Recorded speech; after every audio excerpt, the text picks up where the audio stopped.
Sales is the most lucrative skill in the world, period. The problem is most sales advice out there today is outdated, cheesy, and can even keep you from getting the deals that can make all the difference in your career. This is the No BS Sales School, a podcast for entrepreneurs and salespeople who want to master the skill of selling without all the BS. One concept that is absolutely crucial for your success in sales is the understanding that some will, some won't. So what? Who's next? Some will buy from you, some won't. So what? Who's the next person you need to be talking to? And the reason you need to understand this, right, is that you're not the right fit for everybody. And if you walk into every single sale thinking, this is going to be the one, this is going to be the one, this is going to be the one, you're going to have your heart broken time after time after time. You have to separate yourself emotionally from this deal right in front of you. Here's what it means, right? You talk to somebody today and they're not ready to talk to you. They're not in the market. They're not going to buy. They don't have the money. They don't like you. They're buying from somebody else, whatever that is. Or let's pretend you're in a sales call and somebody's acting like a complete jackass, right? And you're sitting there thinking, oh my God, I need to get these people to buy from me. Bullshit. Some people are not the right fit for you. As a matter of fact, most people aren't the right fit for you right now. And so I want us to take the emotional attachment away and recognize that most people aren't going to be the right fit. Some will, some won't. So what? Who's next? Maybe they don't have the money. Maybe they don't have a reason to switch. Maybe they like the other guy. Maybe they have to have cheapest. Maybe they don't use your stuff anymore. Maybe they got a better idea, or maybe they're perfectly happy with their shittier idea. There are two reasons people struggle with this. I know at least one of you out there saying now, well, we can't do that because there are only 5 customers in the whole world that we sell to. We can't say some will, some won't. So what? Who's next?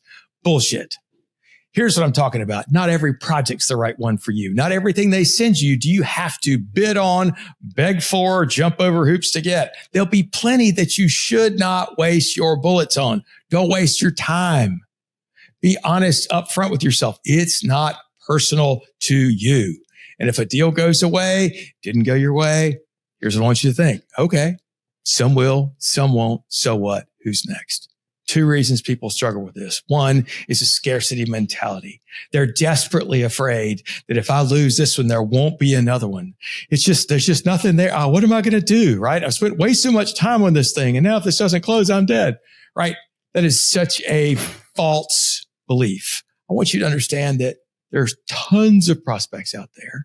Imagine if you had, 20 meetings set up with prospects who you had qualified and you were getting ready to show them what it is that you do to solve the problem, right?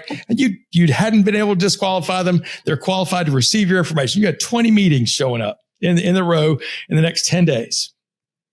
And one person starts to waver, to crack. They're not really sure. They're not certain they want to do this or not. Are you going to worry about it? Shit, no, you're not going to worry about it. You're like, okay, great. That's good. Move on. I got 20 more, 19 more, whatever.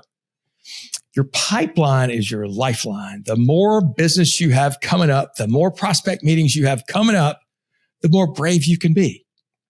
So some of the scarcity mentality is, hell, I don't know. Maybe it's real. Maybe you got no pipeline. And then it really sucks when one goes away. That's exactly right. It sucks. But some of it is just to not to believe there are enough people in the world to buy your stuff. Chances are there are thousands of people who could be prospects for you, even in your territory that seems way too small.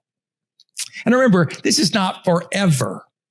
It just means that right now it's not the right fit. So we got to get over ourselves here, right? This is not our only shot. Unless you're a jackass, you're going to go back to these people time and time again. And maybe then it'll be the right time. The second reason people struggle with some will, some won't, so what, who's next, is their need for approval. Now, a lot of this is embedded in us from an early age as kids. When our parents said, it's good to have friends. More friends are better than fewer friends. Be nice, little Johnny, all that kind of stuff. And wanting people to like you is perfectly normal. We talk around here, we laugh about the 20, 40, 60 rule. The way you measure success through your, till you get out of college probably is how many friends do you have? More friends, more better, right? That's the way we measure it. And then you get out of school and you start working and you realize I don't have time for all those people anyway.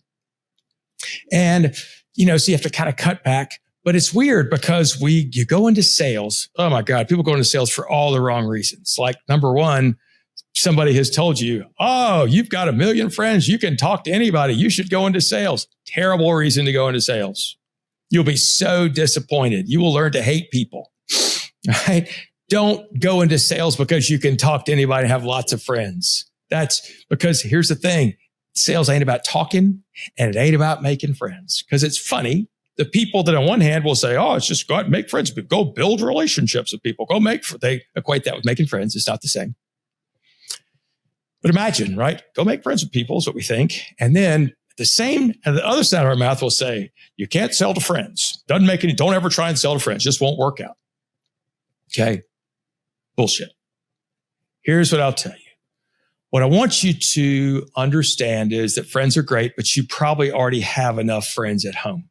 My guess is you've got a core group of 3, 5, 10 friends that should be more than enough.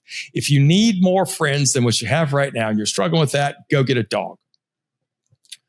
So Walker, I got that point. Don't need more friends. But why is that such a problem in sales? Why is having a need for approval, high need for approval, such a problem? Well, if you want people to like you, right? If you want people to like you, it means a couple of things. Everything is personal. Meaning you're afraid to hear a no because that means they're no longer your friends. It means you're afraid to push back, to be skeptical, to really say, I'm not so sure I can help you and believe that if what you're worried about is being friends. It means you're afraid to disqualify them. It means that you don't want the sales cycle ever to end because then the friendship is over. And then when you finally hear no, it hurts your feelings. And then you don't want to call them back in 6 months because they let you down. They hurt your feelings. Bullshit. Bullshit. Bullshit. It is natural and normal to want people to like you. I totally get it. We need to kind of push that down when you're in sales. Here's what I want. Let's kind of redefine that though. Let's say, let's not be afraid of what other people think about you. Let's not be afraid of what other people think about you. They're going to like you. They're going to not. You don't control it. What we want to have, right, is we want to build respect. What we want to have is a mutual respect between us. Respect is not something that is earned. Respect is something that is given. And what I want you to think about here is respect can mean being straight up. Respect should mean is professional, right?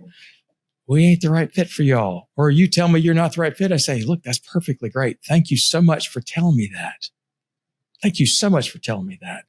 Now we can move on with our lives and not bother each other anymore. And you may not say that out loud, but that's what you can think about, right? You don't want to waste their time. So that's why it's great to be able to disqualify people, to be able not to worry that you didn't buy, so they're not going to be your friend. If you're sitting in your sales call, waiting to get in to meet somebody for the first time, and you're in your head going, oh my gosh, he went to Clemson, I went to Clemson, we can go to football games together. It'll be great. I love this. And then the door opens up and there's your prospect. You know what he's probably thinking or she's probably thinking? Probably not about football games. If it's a real meeting, they're probably wondering, I hope this person can help me. Because not only do you have enough friends, so do they. Keep in mind all the time, some people will, some people won't. So what? Who's next? Who's the next person you talk to? Call those guys back later. Call them back in 90 days. Call them in 6 months. Call them in 9 months. Call them in a year. People's world changes every 90 days. If you're not wrapped up in being their friends, you can be wrapped up in just staying in touch. And you can say, hey, look, it's my job to keep up with people, make sure they're getting the help they need. Is it time for us to have that conversation that it wasn't the right time for a couple of months ago? I'm Walker McKay with No BS Sales. If you're struggling with need for approval, if somebody in your team or all of your team is struggling with need for approval and you want to figure out how do we fix that, I'm happy to talk to you about it. We do that with folks and with teams all the time. Email me, walker@walkermckay.com. If you know somebody that needs to hear this message, send them this podcast. Thanks. Thanks for listening to the No BS Sales School podcast. If you haven't already, please take 1 minute to write a quick review for the show. It really does make a huge difference. Also, subscribe to the show and please forward this episode to somebody else who needs to hear it. As a bonus for listening, I'm going to give you access to a free mini course, 7 expensive sales mistakes you're making and what you can do about it. Go to www.7salesmistakes.com and get access to the free mini course. That's the number 7salesmistakes.com. Thanks again for listening to the OBS Sales School podcast.